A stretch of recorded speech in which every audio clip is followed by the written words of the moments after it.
예. 못 맞춰야 되겠네요. 맞아요. 그,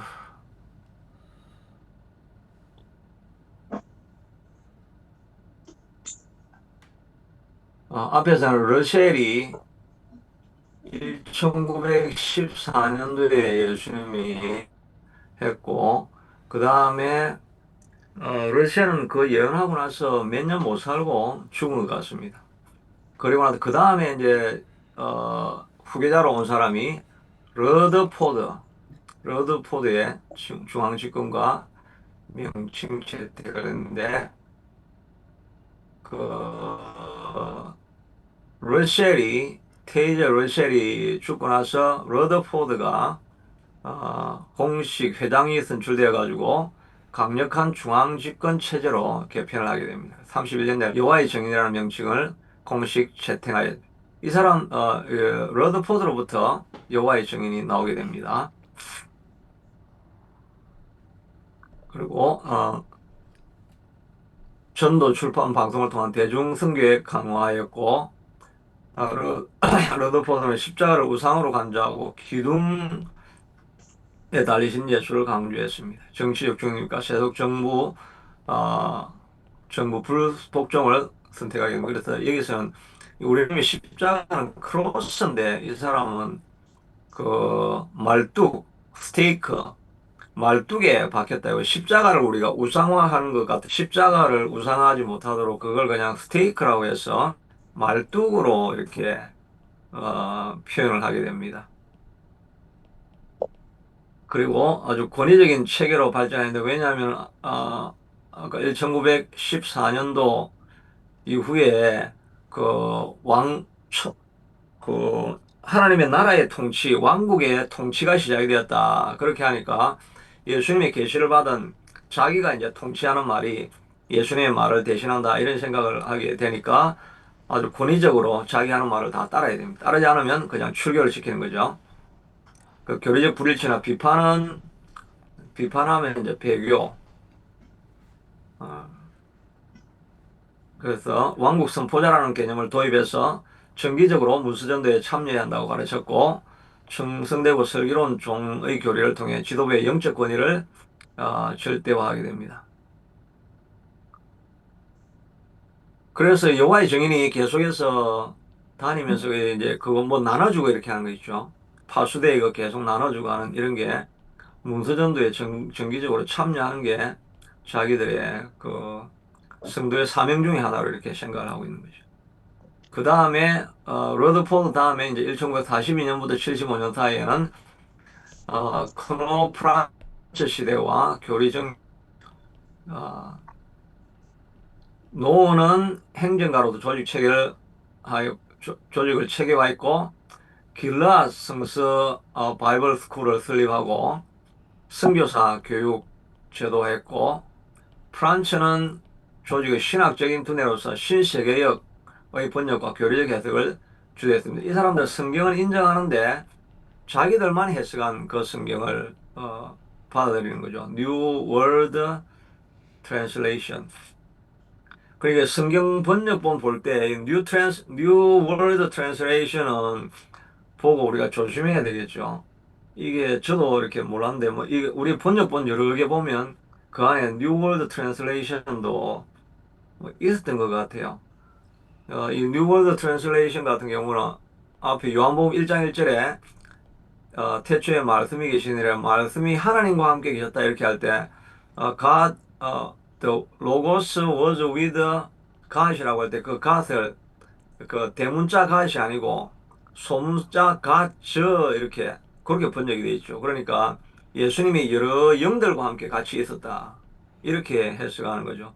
그러니까 그 신세계 그래서 예수님을 신성을 이제 부정할 수 있는 근거로 삼는 거죠. 그러니까 신세계역을 만을 맞다고 하면 자기 번역으로는 그 우리가 가서 야, 이 요한복음 1장에 예수님이 하나님과 함께 계셨다고 하지 않았느냐 이렇게 이야기하면 그거는 그 번역을 잘못해서 그런 거다. 그렇게 하면서 여기 자기 이제 New World Translation 보여주면서 야, 이거 봐라. God was, Logos, Word was with 가즈해라고 해가지고 복수에 그 여러 신들하고 같이 있었다고 여기 성경에 그렇게 돼 있지 않느냐 이렇게 하면 우리가 또 할 말이 없죠. 그러면 네 번역이 옳으냐 내 번역이 옳으냐 뭐 이렇게 또 이제 그게 하면은 우리는 물론 우리 번역이 옳다고 하지만 그 사람들을 설득하기에는 또 조금 한계가 있겠죠. 그다음에 그럼 번역본의 정통성에 대해서 또 연구를 계속해서 이야기를 해야 되니까 논쟁이 막 길어지고 길어지고 그렇게 되긴 하겠죠. 그렇게 뭐 계속 연구해 나가면 우리가 옳다고는 이제 보여줄 수는 있지만 그 사람 그렇게까지 따라오기가 힘든. 아까 그 임재현 주사님 임재현 선교사님 보내주신 그 안식 교천도 방법 그것도 좀 도움이 되네요. 거기 보니까 조사심판 이런 게 나오네요. 네. 음. 참고하세요. 예. 올려놨습니다. 예.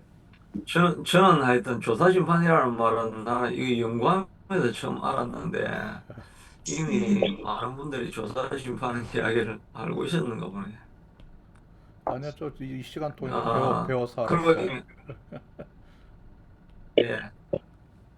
사람들이 주장하는 것 중에는 1975년 아마게돈의 해로 예언하여서 세계적 기대를 조성해서 예언은 성취되지 않았고 많은 사람 조직은 이후 하나님의 시간이 정확하다는 논리로 구성을 유지했는데 1975년도에 아마게돈 전쟁이 일어난다라고 했는데 이것이 어떤 근거로 해서 이렇게 일어나게 되었느냐 하면 우리는 뭐 이런 말 들어봤습니까? 아마게돈 전쟁이 일어난다. 예. 1975년도에.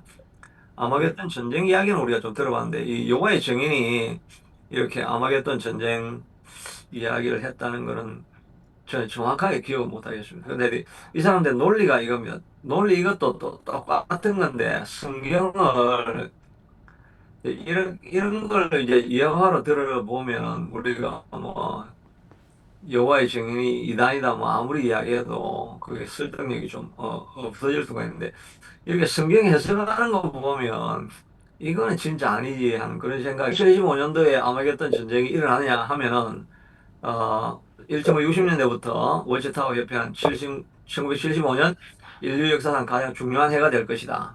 그거 봤는데 요거 이제 어, 예언의 근거를 이렇게 좀 살펴보면요. 창세기 인류 역사는 6천년을 왜 정확하게 딱 6천 뭐 5년, 10년은 안 되는 건지. 근데 창세기 역사는 6천 년으로 딱 봅니다. 그 창세기 족보를 쭉 따라가다 보면 6천 년이 경과했다고 본다. 이 정확하게 6천 년이라고 딱 찾기는 진짜 힘들었을 텐데, 그 6천 년이라고 계산을 합니다. 그래서 아담 창조가 이제 몇 년도에 되었냐니까 4026년에 아담이 창조되었다고 이렇게 하게 됩니다. 그래서 따라서 6000년이 지나면 아담이 처음 창조돼 가지고 그 다음에 6000년이 지났으니까 6000년을 지나고 나면 AD 1975년이 된다는 겁니다. 근데 6000년이 지나는 게 뭐가 중요하냐니까 창조가 6일 다음에 제7 안식일 주간이 왔죠. 그러니까 6천년은 인간이 통치하고 나머지 7일째 나머지 1000년은 그 그리스도의 통치가 시작되는 겁니다. 그러니까 6천년 지나고 7천년 막 시작하는 그 해에 이제 그 인간의 통치에서 하나님의 통치로 딱 넘어오니까 그 넘어오는 그 6천 아담 창조 이후에 6천년이 되는 그 해가 이 세상이 통치하다가 하늘이 통치를 해야 되니까 하늘이 내려와 가지고 이 세상 통치하는 자들을 다 물리쳐야 하늘의 통치가 시작되는 거잖아요. 그러니까 이 하늘의 세력하고 이 세상 정권하고 이제 싸움이 일어나게 되는 겁니다. 그게 이제 아마겟돈 전쟁이죠. 그러니까 6천년이 딱 되는 해가 1975년도인데 그때에 하늘 왕국하고 이 땅의 왕국이 서로 이제 싸움을 하게 된다는 거죠. 그 왜 이제 6일, 7일 이렇게 하는 걸 6천년, 7천년으로 하느냐니까 베드로서 3장 8절에 보면 주께는 하루가 천년 같고 천년이 하루 같고 이거는 그냥 우리가 보통 읽기에도 그건 하나님 안에는 뭐 시간 개념이 천년이나 하루나 똑같다. 뭐 이런 이야기를 하는 거지. 1년이, 1일이 천년이다. 이거를 진짜 문자 그대로 이렇게 이야기하려고 하는 건 아니겠죠. 이건 분명히 문맥상으로 보면 이거는 그냥 하나님 안에는 뭐 시차가 별로 중요하지 않다. 이거를 해석을 하는 게 상식적인데 이걸 문자 그대로 해석을 합니다. 그러니까 6일 창조하는 기간 지나고 나서 안식일 하나님의 나라가 도래하기 전에 6천년 지나고 나면 그 1975년도에 영원한 안식의 천년왕국이 아마겟돈 전쟁이 일어난다. 고 이렇게 이야기합니다. 그런데 자기가 조금 물타기를 하죠. 공식 간행문에는 그날과 그때는 아무도 모른다를 언급하면서도 실제 내용에는 1975년이 매우 의미 있는 해라고 반복해서 강조를 하게 됩니다. 그래서 파수대에 보니까 1900년이 끝나려는 1975년은 무엇을 의미할까? 이것은 우리를 뜻을 깊이 생각해야 된다라고 하면서 이렇게 이야기를 했습니다. 옛날에도 한국에서도 그 교회 가운데 그 뭐 EU가 하여튼 뭐 이런 어떤 세력이 그래가지고 EU가 뭐 통합이 되고 이러면은 그때 뭐 천년왕국이 시작된다 뭐 그런 이야기들도 많이 있기도 하고 했었죠. 여하튼 여호와의 정인을 비롯하여 이단들이 성경 해석이 이렇게 문자적인 해석이 많다는 것입니다. 그리고 우리도 잘못 해석할 때 문자적인 해석하는 걸 조심해야 되죠. 그래서 아까 전에 갈라디아서 제가 이렇게 읽어줬던 것처럼 갈라디아에서 바울이 누구도 만나지 않고 이렇게 했고 내가 사람을 기쁘게 하냐 하나님을 기쁘게 하랴 이렇게 하는 것들을 그 당시에 신학적인 배경들 논쟁이 되고 있는 이런 사건들을 이해를 하고 그 본문을 이해를 해야지 그냥 아무 배경 없이 역사적인 배경 없이 그냥 문자적으로만 해석하면은 성경을 잘못 해석하게 되는 그런 오류를 범하게 되는 것을 알고 있죠. 그게 결국은 그게 극심해지면 그게 익스트림 케이스가 되면 이단의 케이스로 넘어가게 되는 것입니다. 결과로는 어, 욕심 폭발적으로 증가를 했습니다. 뭔가 이렇게 메시지를 심어주고 뭐 종말이 언제 온다는 이런 걸 이제 사람들이 믿게 하게 되면 사람들이 막 아주 절대적으로 헌신을 하기 시작하죠. 곧 예수님 오실 텐데 이 땅에 뭐 재물 모아놓는 게 뭐가 중요하냐고 돈도 다 바치고 직장도 그만두고 뭐 오만 일을 다 하게 되는 거죠. 긴박감 속에서 신도수가 급성장하게 됩니다. 직장 그만두고 학업과 결혼도 미루고 전도 생활에 전념하다가 아무 일도 일어나지 않자 혼란과 탈퇴가 이렇게 급증하게 되니까 그 다음에 이제 파수대에서 공식 반응은 이제 1976년에 1년 지나고 나서 공식 해명은 우리는 어떤 특정한 해에 대한 하나님이 말씀하신 것처럼 말하지 않았다.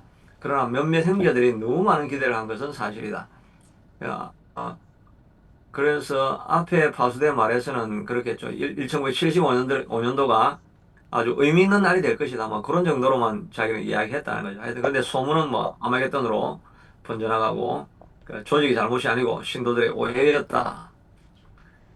그것은 이제 부분적으로 인정을 하는데 1975년대에 대해서 기대를 조장한 점은 해석이었다. 사람들이 잘못 해석해서 그렇다라고 이야기합니다. 그리고 나서 이제 그래도 계속 반발이 일어나는 사람들은 비판한 지도부를 공개하는 이들은 탈퇴 혹은 출교로 어,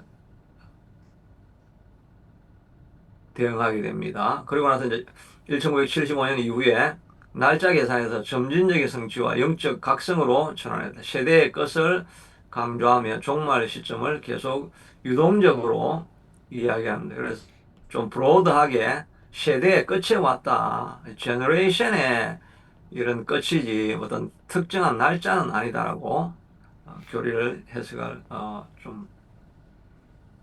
교리를 이제 다시 조정하게 됩니다.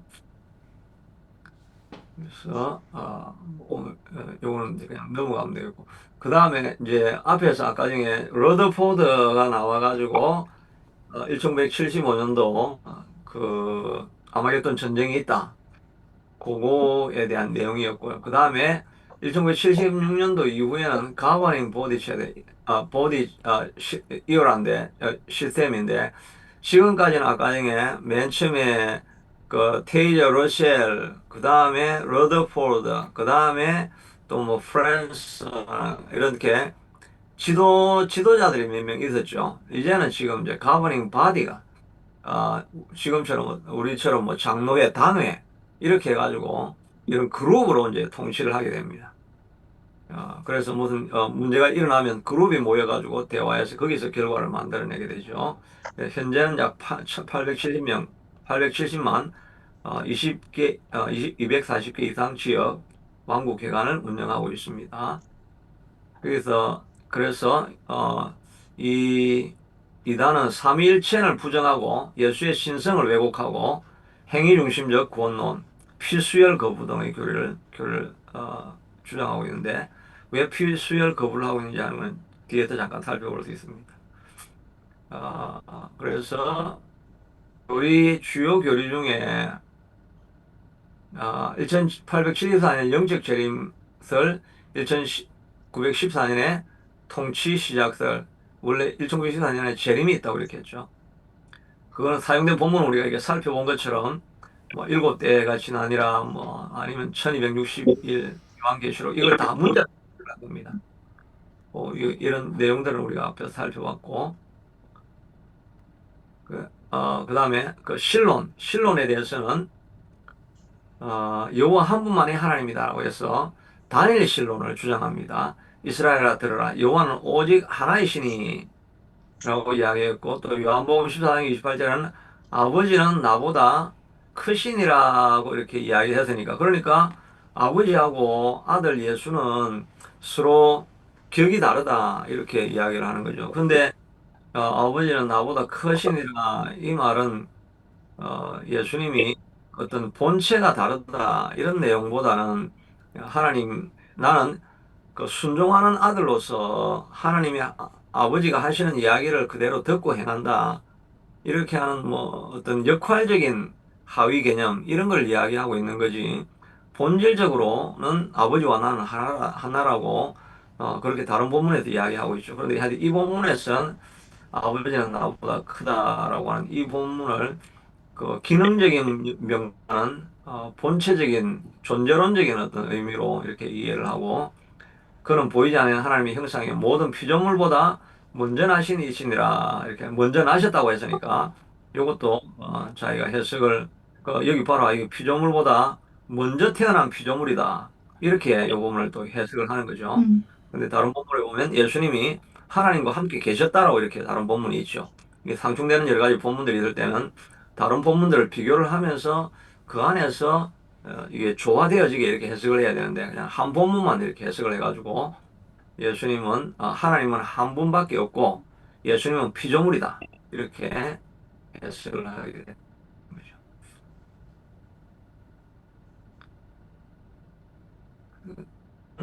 데살로니가서 4장 16절에서 호령과 천사장의 소리로 하늘로부터 강림하시리니 그러니까 천사장의 소리로 그 천사장과 같이 어, 천사장의 소리로 하늘로부터 임하다. 이 말은 우리가 누가 봐도 예수님과 함께 천사들이 호령하는 그 나팔 소리와 함께 온다. 이렇게 해석을 해야 되는데, 예수님이 천사장이다. 이렇게 이야기를 하는 거예요. 그래서 예수님은 미가엘 천사와 같은 분이다. 어, 그때 내 백성을 보여 큰 군주 미가엘이 일어날 것이요. 이거는, 예수님에 대한 예언은 아니죠. 그래, 천사장 미가엘이 모세의 시체에 대하여 다툴 때 뭐 이런 것들을 예수님이 이 미가엘 천사라고 이렇게 해석을 하는 이런 것은 데살로니가전서에서 예수의 재림이 천사장의 음성과 함께 있다고 했으므로 예수 자신이 천사장이라는 말은 아니죠. 천사장의 음성이 같이 들린다는 이야기. 요한계시록 12장에서 미가엘이 사단을 물리치 영적인 승리의 상징으로 해석을 해야 되는데 미가엘이 예수다 이렇게 해석하는 건 잘못된 것입니다. 이런 흐름을 가지고 있고요. 구원론에서 보면 14,400명 지상 나오는 요한계시록 7장 4절에 보면 이스라엘 자손의 각 지파 중에서 입맞은 자가 14만 4천이라. 이거는 입맞은 자가 이 문자적으로 해석을 한 게 아니죠. 14만 4천이 아니라 14만은 12 곱하기 10이니까 12사도잖아요. 12지파 곱하기 10이니까 이거는 전 예수 믿는 사람을 상징한다고 그렇게 볼 수가 있죠. 근데 이게 문자적으로 해석을 하니까 14만 4천 명만 구원을 받는 것으로 인을 받고 천국에 올라갈 수 있는 그런 걸로 이야기하죠. 신천지도 이렇게 이야기해요. 14만 4천 명의 구원을 받는다고 했는데 14만 4천 명이 이미 넘어가 버렸죠. 14만 4천 명이 넘어갔으니까 이제 서로 싸워야 되는 겁니다. 싸워가지고 이 사람을 쫓아내고 내가 그 위에 올라가야 되니까 점수를 더 받아야 되니까 전도를 더 많이 해야 되고 뭐 점수를 자꾸 더 쌓아야 되는 거죠. 그러니까 열정을 가지게 이렇게 만드는 그런 교리로 사용하는데 문자적인 의미는 아니다는 것을 알 수가 있습니다. 이렇게 해서 뭐 다른 성경은 다 이제 비슷한 다 올라오는 내용이죠. 그래서 예, 이 종합적으로 이렇게 평가해 보면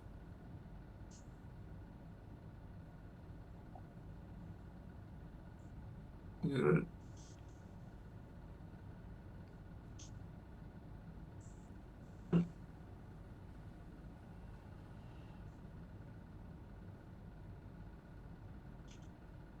예, 종합적으로 평가해 보면은 그, 그 예언을 수학주의다 이렇게 표현을 했는데 숫자를 그냥 진짜 문자적으로 그대로 해석해가지고 하는 이런 해석은 우리는 받아들이지 않는다. 우리는 역사계들의 유리한 구절은 문자적으로, 불리한 구절은 비유적으로 해석하고 계시의 분자라.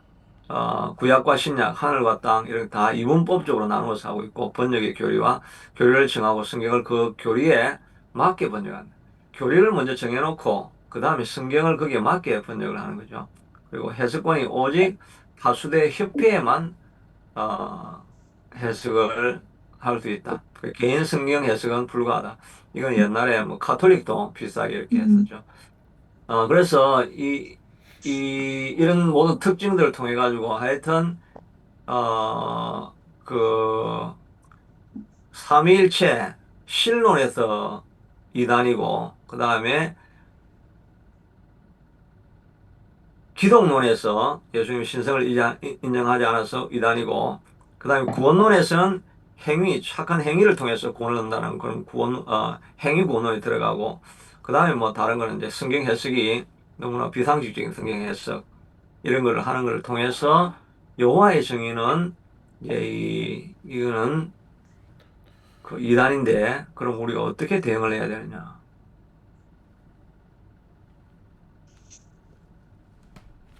어, 이게 내용이 너무 많아가지고.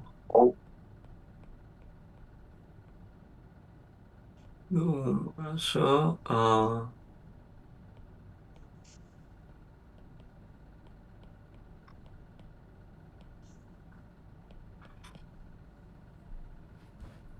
요거는 나중에 요걸 보시면 여기 보면 성경적인 반박이 본질은 유일하신 하나님과 성자의 참 신성인데 정통정언의 신명기 6장 이사야 고린도 유일한 하신 하나님을 선포하고 계시고 또 이런 예수님의 하나님 아들 성자의 완전한 신성 요한복음 1장의 말씀은 하나님이셨다를 하나님과 같은 신적 존재, 예, 어가시네. 어가수로, word with God, 다른 어떤 신령한 어떤 존재와 함께 있다라고 하는 아리우스주의를 반복하고 있습니다. 다음에 성령의 인격성이 아니라 어, 성령을 속이는 행위를 하나님을 속임으로 동일시하고 있는데 성령은 말씀하신다. 성령은 뜻을 가진다. 근심하신다. 이런 성령의 인격적성을 이렇게 속성을 가지고 있는 걸 보여주고 있죠. 그런데 이 여호와의 정의는 성령은 그냥 활동하는 그런 spiritual force로 어떤 세력으로 힘으로 이렇게 이해를 하고 있는 이것도 삼일체를 부정하는 내용들입니다. 이런 내용들은 우리가 앞에서 많이 했네 그냥 넘어가도 될 것 같습니다. 근데 이 사람들이 이제 군복무를 기피하잖아요. 군복무를 안 하는 이유는 뭐냐니까 그 예, 그래. 이 세상 나라에 속한 무력 행위에 참여할 수 없다고 해석하게 되는데, 요한복음 17장 16절에 보면 그들은 세상에 속하지 아니하였습니다. 이제 그리스도인들은 세상에 속하지 아니하였으니까 세상 정부에 우리가 속해 있을 수가 없다는 겁니다. 그리고 이사야서 2장 4절에 보면 칼을 쳐서 보습을 만들고 다시는 전쟁을 연습하지 아니하리라. 하나님의 백성이면 다시는 전쟁이나 전쟁에 연습하는데 우리가 들어가지 않아야 된다고 하는 것으로 이걸 이제 이해를 하는 거죠. 그래서 곧 하나님 나라가 통해 국가에 대한 충성보다는 조직의 지시에 우선 충성해야 된다. 이렇게 말하고 있는데 이거는 칼을 쳐서 보습을 만들고 뭐 사자굴에 어, 독사굴에가 손 넣고 또 사자와 어린아이가 같이 춤추고 놀고 이렇게 하는 거는 영원한 하나님 나라에 대한 그런 예언이죠. 어, 그런 예언인데 칼을 쳐서 보습을 안 만들고 이 말은 예수님이 통치하실 때 전쟁이 없어진다 이런 의미인데 예수 믿는 사람들은 총을 들면 안 되고 전쟁을 해서는 안 된다 이런 의미가 아니죠. 자기 생명을 위협할 때는 그 방어권을 가지고 투쟁하고 하는 그런 것들은 우리가 당연히 해야 될 일들이죠. 이런 성경 구절을 통해 가지고 우리는 전쟁에 속하지 않는다 이렇게 자기들이 생각합니다. 수혈 금지는 어, 이 사도행전 15장에 보면은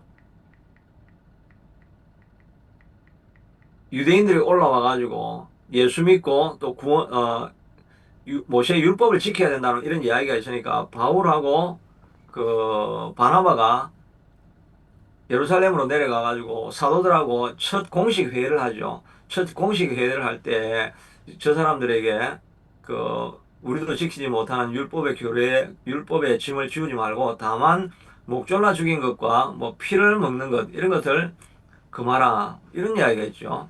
그래서 그걸 피를 멀리하라를 의학적 수혈로 까지도 포함해 가지고 짐승의 피를 먹지 말고 이렇게 이야기를 한 것인데 그 피가 몸에 안 좋은가 보죠. 근데 한국 사람들은 비싸요. 선짓국을 많이 먹잖아요. 선짓국. 소피, 소피 선짓국을 우리가 많이 먹잖아요. 그러니까 원래 사실 피를 먹으면 안 되는데 그건 어떻게 되는지 모르겠습니다. 건강에 그래도 건강에 하여튼 건강에 문제는 없는가 보죠. 선짓국을 먹어도 우리가 안 죽고 잘 사는 거 보면 질병이 있다든지 이렇게 하면 그걸 금지를 해야 되는데 하면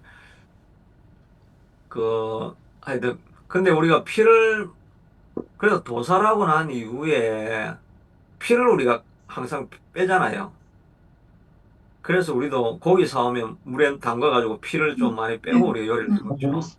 어, 그래서 뭐 건강상의 이유 때문이었는지 하여튼 어, 피를 하여튼 우리가 하여튼 안 먹는 게 좋습니다.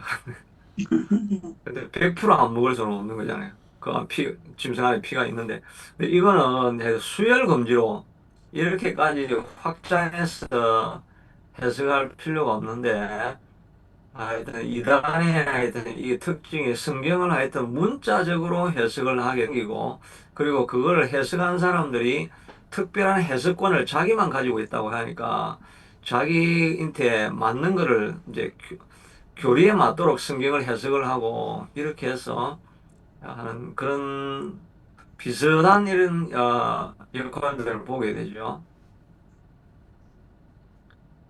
레위기 17생명까지 생명 유지까지 확장한 대적 의례도 정해놨는데 필은 생명이므로 피를 받으면 하나님의 주권을 침해한다 하는 그 내부 교리를 가지고 있습니다. 이런 것들은 다 그냥 구약의 율법이고 또그 이런 뭐 수열의 문제까지 이렇게까지 우리가 해석할 필요 없는데 하여튼 이런 것들이 아주 너무 단순하게 이런 것들인데 이걸 어떻게 믿고 따라가느냐 하면은 하여튼 그 이단 공동에 들어가 있어서 그 권위자가 해석하는 그걸 이제 그냥 그대로 따라가게 되는 거죠. 어, 그러다가 나중에 이제 병력 거부는 2차 대전 냉전 시기에 병력을 거부한다는 이유로 다수의 신도가 수감이 되었습니다. 그래서 이 전통이 조직 정체성으로 고착이 되었습니다. 이래가지고 이제 그 근데 이단들도 저 지독하게 하는 그런 건 있잖아요. 끝까지 하여튼 이 희생도 많이 하고 사실은 자기들도 이 거짓된 교리지만 그 교리를 지키다가 순교하는 사람들도 많고 많이 있고 자기는 그 핍박한다고 생각하겠죠. 그렇게 해서 2차 대전 때 많이 이제 수감돼 되어지고 이렇게 하니까 우리 선조를 봐라. 우리가 뭐 주기철 목사님을 보고 또 손양호 목사님을 보고 이제 신앙의 절개를 우리가 배우는 것처럼 이 사람들도 우리 선조도 많이 순교를 당했다. 이런 메시지가 전하게 되면 이 사람들이 그 헌신하는 도가 또 더 깊어질 수 있겠죠. 여하튼 이런 걸 통해 가지고 나중에는 이 그 병력 거부하는 것을 일부가 좀 반대하고 수용했던 것으로 이렇게 생각이 되는데 수혈 금지는 의학적으로 수혈 금지를 공식화했고 1945년대 1990년대에는 혈액 성분에 대한 세부 규정이 수차례 변경되어 가지고 교리가 성경 본문보다 조직의 해석에 따라 변동이 드러난 사례가 있습니다. 그래서 이제 정부 권세에 대해서는 로마서 13장 1절 4절에 보면 모든 권세는 하나님으로부터 나오며 어, 국가라는 것은 하나님이 준 권세이기 때문에 그것을 우리가 인정하고 순종해야 된다고 이야기를 하고 있죠. 예수님도 그 그 세금을 내야 됩니까? 말아야 됩니까? 하니까 시저에게 속한 것은 시저에게 주고 또 내게 속한 것은 내게 바치라 뭐 이렇게 이야기를 하셨죠. 전쟁에 대해서는 군인에 대해서 세례 요한은 군인에게 사람에게 강탈하지 말라. 회개하러 이렇게 온 군인들에 대해서 야, 너 전쟁하면 어떻게 돼? 너 병사로 있는 거는 죄야. 군인은 절대 되면 안 돼. 무기를 빨리 버려. 이렇게 말한 게 아니죠. 그냥 너희가 하는 일을 계속 하되 그 세금을 거둘 때는 아마 강제로 강탈해서는 그렇게 약탈을 해서는 안 된다. 그걸 이야기했지. 병사들은 전부 다 칼을 버리고 전쟁은 하면 안 돼. 이런 이야기를 세례요한도 하지 않았습니다. 그리고 사도행전 10장에는 고넬료도 백부장 뭐 예수님에게 찾아온 사람도 그 백부장이 하인을 병 고치려고 하는 이런 걸 볼 때 백부장 보고 야, 너 예수님을 따라가려고 하고 너 신하가 너 부하가 병 고침 받으려고 하면 너 군복을 벗어야 돼. 군사로 있는 거는 하나님 뜻이 아니야. 이렇게 이야기를 해야 되는데 예수님이 그런 말씀 안 하셨죠. 그냥 전쟁하는 걸 그냥 그대로 인정을 했습니다. 어, 조금만은 현실 참여, 정치 참여의 부정으로 확장하는 것은 근거가 빈약합니다. 가해사의 것은 가해사에게 하여튼 가해사의 정부도 예수님은 인정을 하셨다. 그 수혈 금지에 대해서 15장이라는 피금지는 음식 규례입니다. 음식을 될지 말아야 될지 이런 이야기를 하고 있는데 그걸 수혈로 연결할 이유가 없다는 그런 내용들 여기 담고 있습니다. 이렇게 해서 여호와의 정의는 그 안식교는 처음보다는 제가 조금 완화되었지만 그래도 여전히 그 행위구원에 대한 그런 문제가 있고 그 다음에 몰몬교는 삼일체 부정, 신성 부정, 그 다음에 성경을 자기 마음대로 문자적 성경 해석해서 몰몬교도 안 되고 그 다음에 여호와의 증인도 신성 부정, 삼일체 부정, 또 성경 하여튼 자기 마음대로 해석하는 거, 행위 구원 이런 것들이 있기 때문에 우리 입장에서 보면 다 이제 이단이 확실하죠. 여호와의 증인은 이제 여기 사람들은 좀 어떻게, 저기 안식교는 여기 사람들이 좀 어떻게 생각할지 조금 원하는 되지만 하여튼 우리 입장에서는 다 이단이다 하고 이렇게 볼 수가 있습니다. 오늘 여기까지만 해야 되겠네요. 그 다음에, 예. 그러고, 여러분, 시험은 우리 페이퍼 항상 쓰는 거죠. 페이퍼를 하는데, 페이퍼 두 개를 쓰는데, 지금 여기 우리가 배웠던 그 이단들 있죠. 이단들 중에서 여러분이 두 개의 이단을 선택하셔가지고 그 이단들을 설명을 하고 그 다음에 성경적인 반박을 여러분들이 하는 겁니다. 그렇게 하고 그러니까 성경적인 반박이라는 말이 같은 말이 이단을 전도하려고 할 때 어떻게 전도를 해야 되느냐 그런 이제 샘플 같은 거죠. 뭐 앞에 그 임조 선교사님이 그 저기 안식일 전도할 수 있는 방법 그거에 대해서 좀 그 우리 카톡방에 올려져 있거든요. 그걸 보면서 이제 신학적으로 반박을 하고 그 다음에 이제 실제적으로 프랙티컬하게 프랙티컬 적용해 가지고 이제 가상적으로 여러분이 전도를 하는 겁니다. 하나님의 신성에 대해서 여호와의 정인 당신은 어떻게 생각합니까?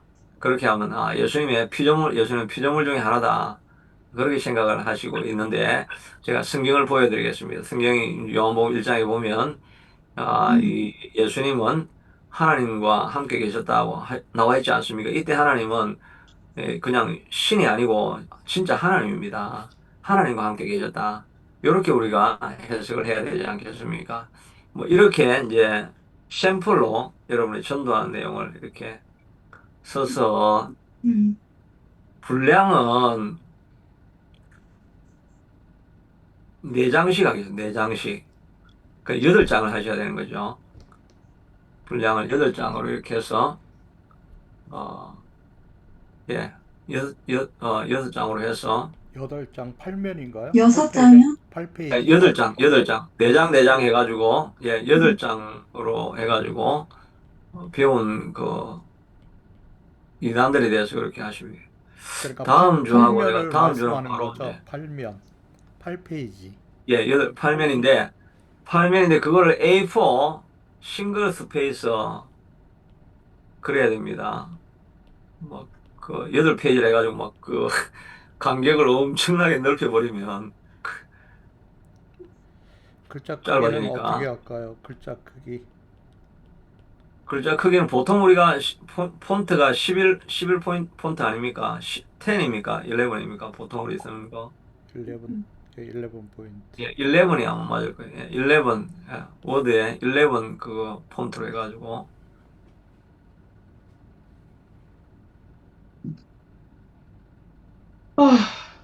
예, 그렇게 고생이 조금 되긴 하시겠지만, 다른 과목도 숙제가 많죠. 예. 많아요. 근데 하여튼 우리 수업은 그냥 놀고 먹기 아닙니까? 놀고 먹기. 제가 다 준비해드리고, 모든 거 다 아이고. 해드리잖아요. 그럼 언제까지 제출해요? 총각 예배가 12월 4일입니까? 네, 총각 예배가 12월 4일입니까? 네. 진짜 그렇네요.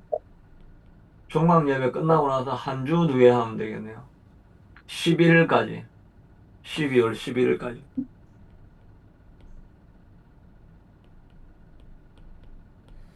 그러니까 각 그 이단 종교에 대한 그 설명을 하고 그리고 이거를 성경적으로 반박하는 거. 그럼 저렇게 하면 되겠네요. 그 이단 종교에 대한 그 전도라는 하면 그 속에 다 들어있는 거 아닌가요? 뭐 이단 종교에 대한 전도 방법 그 딱 쓰면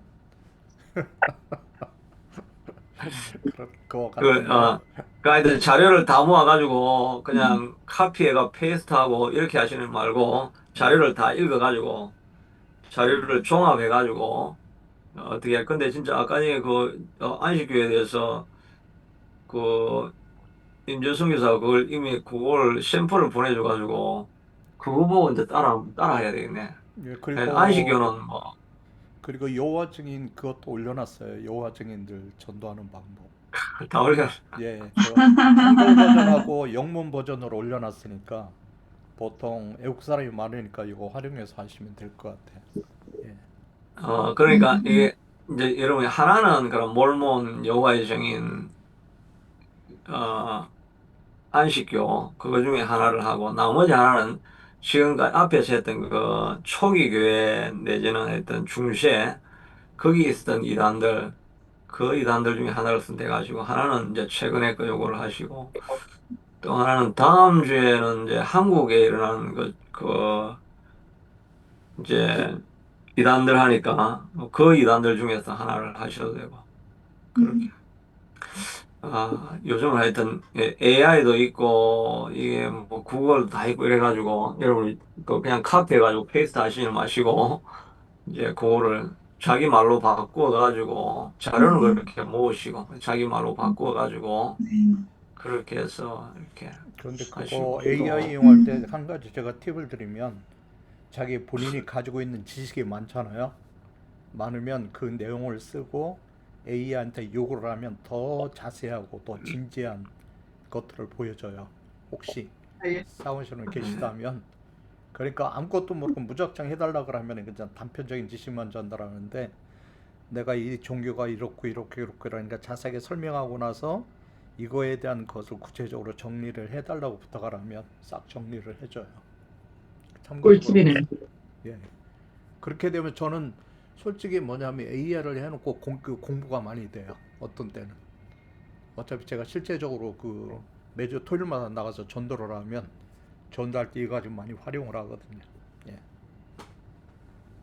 예, 예, 자료 좀 활용을 하시는데 일단 편집을 잘 하셔가지고 그래가지고 맞아. 어 음. 그러니까 우리가 사실은 시험을 쳐야 돼. 앞으로는 이제 어쩔 수 없이 제가 시험을 치는 수밖에 없을 거예요. 그래. 그게 더 왜냐하면 어려워요. 더 어려워. 그러니까 저희들은 AI를 오픈 사용할 줄 북을 모릅니다. 해서 네? 다시 AI를 사용할 줄 모릅니다. 그러니까 AI 네, 저도 못해요. 사용하려면 기본적인 지식도 있어야 되고요. 그 활용 방법도 차라리 배워야 그냥 되고. 모른다고 하십시오. 지금 이번 학기까지만 이제 저도 왜냐하면 지금 진짜 대학도 뭐 여러분들 아시는 것처럼 모든 뭐 직장도 지금 다 그냥 레이아웃 시키고 그런 일들이 많이 있잖아요. 그래서 지금 세계가 좀 아, 많이 변하고 있습니다. 그러니까 특별히 지금 대학도 지금 이제 엄청나게 지금 바뀌어야 돼요. 지금 음, 교수가 사실 필요 없잖아요. 지금 어떻게 보면 웬만한 거는 AI로 다 이렇게 되기 때문에 그러니까 보니까 다른 데도 보니까 하여튼 교수들이 뭐 수업을 진행을 못 한다고 그러더라고요. 음, 모든 걸 뭐 웬만하면 이제 AI가 지금 다 하고 이렇게 하고 있기 때문에 근데 이걸 이제 거부할 수는 없고 이제 이런 식으로 이제 세계가 음, 흘러가는데 저도 뭐 이렇게 자료 준비하는 건 AI를 통해 가지고 준비를 많이 하죠. 그래서 어떤 음, 분은 이 얘기를 하더라고요. 요즘에는 AI를 모르면 모든 비즈니스는 망한다. 그러니까 AI를 알면 음, 알고 그걸 적절하게 활용을 하고 자기가 배운 세식에 음, 가지고 있는 지식을 적극 활용한다면 더 훌륭한 그런 자료들을 만들 수 있다고 이렇게 하더라고요. 그러니까 한마디로 말해서 AI를 모르는 사업가는 망한다. 이 얘기 하더라고요. 네. 예. 음. 그것이 우리들에게도 적용할 수가 있죠. 우리가 AI를 생각하는 모르는 신학교 망하는 거. 예, AI를 모르면 예, 하나님을 더 적극적으로 전할 수 없다. 예. 왜 그럼 어차피 AI도 저기 하나님이 창조한 인간이 만들었기 때문에 인간이 맞아. 만들어 놓은 것을 최대한 활용을 해야 되거든요. 그걸 배워야 돼요. 예. 그래서 하여튼 어쨌든지 간에 지금 진짜 이번 학기는 그렇고 저도 이렇게 그 이제 이거는 마지막에 시험을 치는 수밖에 없는 것 같아요. 그렇지 않으면 자료는 뭐 5분만 하면 모든 걸 다 만들어 버리니까. 음. 그래서 이제 대신 오픈북을 하되 음. 그게 바로 그냥 시험을 통해 가지고 이제 자료를 많이 모아놓고 자기가 정리를 해가지고 이렇게 사실 이번 학기부터 그래야 해야 될 것 같다는 생각이 드는데 아니 그럼 또 어떤 차이도 안 나요. AI 사용하든 뭐 하든 간에 그 활용 방법도 알아야 되고 그리고 더 많은 지식을 알고 좀 훌륭한 자료를 만들기 때문에 만드는 거에 AI를 배우는 그런 프로그램적인 거 그거 배우는 것도 물론 어렵지만 우리가 배우고 있는 지식을 조금 더 광범위하게 활용을 하는 것이 더 좋지 않을까. AI도 필요하고. 예. 우리가 이제 현대를 살아가려면 AI 알아야 돼요. 그러니까 AI 가지고 할 수 있는 범위가 엄청 각대하니까 심지어는 제가 교통사고가 났는데 이게 촬영을 안 했어요. 데스크 뭐죠? 그 데모 데스크 카메라로 못 찍었단 말이에요.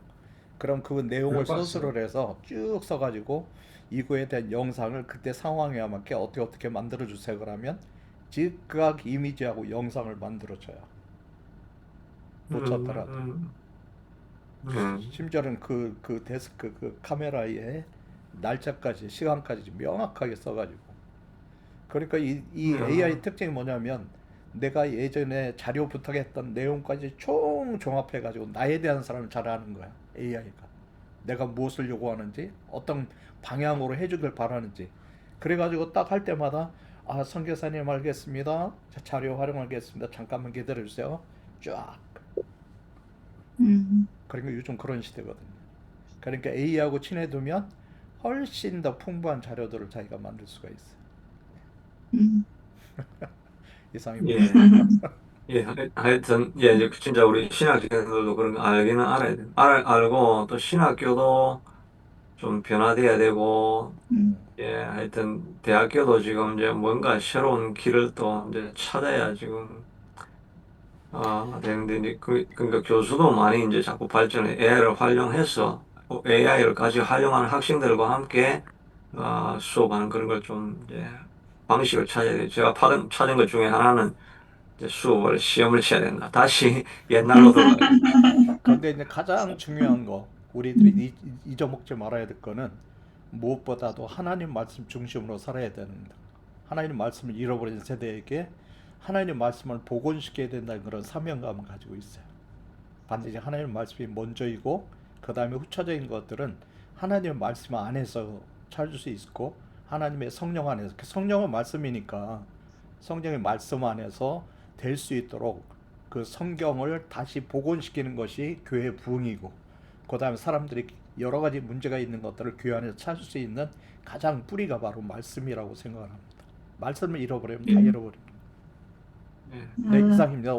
오늘 제가 말을 참 많이 했는데 죄송합니다. 예, 그렇게 이해하시고 다음 주에 예, 다음 주에는 한국에 나타난 이단들에 대해서 좀 이렇게 자료를 모아서 제가 수업을 진행하도록 하겠습니다. 다른 뭐 특별한 질문 같은 게 있으십니까? 그러니까 요거저기는 완전히 그 이단이네요, 그죠? 모든 것들 예, 어떻게 예, 갔으니까 이거지. 예, 뭐 영적인 뭐 구원관도 그렇고 예. 음, 근데 여호와의 증인이 오면 우리가 옛날에는 할 말이 없었잖아요. 그러니까 할 말이 그냥 자기들 말하는 거 이야기를 들으면 우리가 반박을 하려는데 뭔가 틀린 건 알지만 어떻게 반박을 해야 되지 이걸 이제 모르니까 하여튼 한 번씩 들어나 주보자 이렇게만 했는데 지금은 이제 우리가 적극적으로 그 사람들은 이제 성경구절 자기들 성경구절 나오면 우리도 성경구절 자료에 있는 것처럼 성경구절 돼가지고 이거 당신 어떻게 생각하냐 이렇게 하면 우리가 이제 당당하게 대화할 수 있는 그런 이제 틀이 되는 거죠. 조사해 이렇게 하면서 야 이런 게 그 유튜브에 보면 이렇게 막 그 이단 비판하는 거 이런 거 있는데 그래서 제가 이거는 유튜브를 좀 만들어야 되겠다 생각은 하여튼 뭐 항상 제가 생각만 하지만 이게 유튜브를 만들어야 되는 게 보통 이제 이단에 대한 이런 이야기를 하면 그냥 우리가 우리 측 입장에서 뭐 이렇게 해서 이건 이단이고 이건 이단이고 이렇게 하면 밑에 댓글에 보면 다 이게 당신이 뭐 여호와의 증인 들어가 봤냐 뭐 몰몬에 대해서 네가 뭘 아냐 이렇게 반발이 그 사람들만 이단들만 그 댓글을 달아놨어요. 근데 그 말은 보면 진짜 그 앞에 유튜브 내용 자체에는 그런 내용들을 자기가 설명을 안 해놨거든요. 깊이 있게 설명을 안 했다는 거예요. 근데 이런 자료들을 가지고 신학적으로 딱 설명하면 이제 당신의 입장은 이거고 우리 입장은 이겁니다. 이렇게 딱 설명해가지고 그리고 당신이 이제 그 뭐 1975년도 아메게돈 전쟁이 일어났다. 1914년에 뭐 재림한다. 이런 걸 이제 성경을 왜 당신이 그렇게 믿고 있는지 하면은 이겁니다. 이렇게 하면은 그러면 그 사람들을 좀 전도할 수 있는 그런 길이 열리는 거죠. 근데 유튜브 보면 그렇게는 안 돼 있어. 그래서 저는 그러니까 제가 전도할 때 가장 효과적인 방법이요. 그 질문할 때 대답하는 거하고 그다음 뭘 비교를 하지 말라고 그러더라고요. 가장 중요한 거는 그네들이 어, 우리들한테 질문을 했듯이 우리가 성경 어, 요점을 잘 써 질문을 던지는 거예요. 그것이 가장 효과적이래요. 음, 그러니까 제가 아, 그래. 지금 여호와 증인 그 전도 방법에서 맨 끝에 질문 예시라고 어, 써놨거든요. 여호와 증인을 만나면 이 질문을 꼭 하세요. 그럼 아무런 답변도 못하고 그냥 자기가 적고서 간다고 어, 그러더라고요. 그래서 이거 음, 한번 시험해 보세요 한번. 예, 예. 음, 그래도 그 본문도 한번 읽어보면 우리가 오늘 공부했던 그 내용에 나오는 본문 아마 내용 본문이 아마 많을 거예요. 저도 한번 체크해 보겠습니다. 예, 하여튼 오늘 수고하셨고 또 그러면 다음 주에 또 뵙도록 하겠습니다. 네, 수고하셨습니다. 예, 네. 저기 감사합니다. 승비사님 그거 좀 보내주세요. 녹화인 예, 거. 알겠습니다. 예.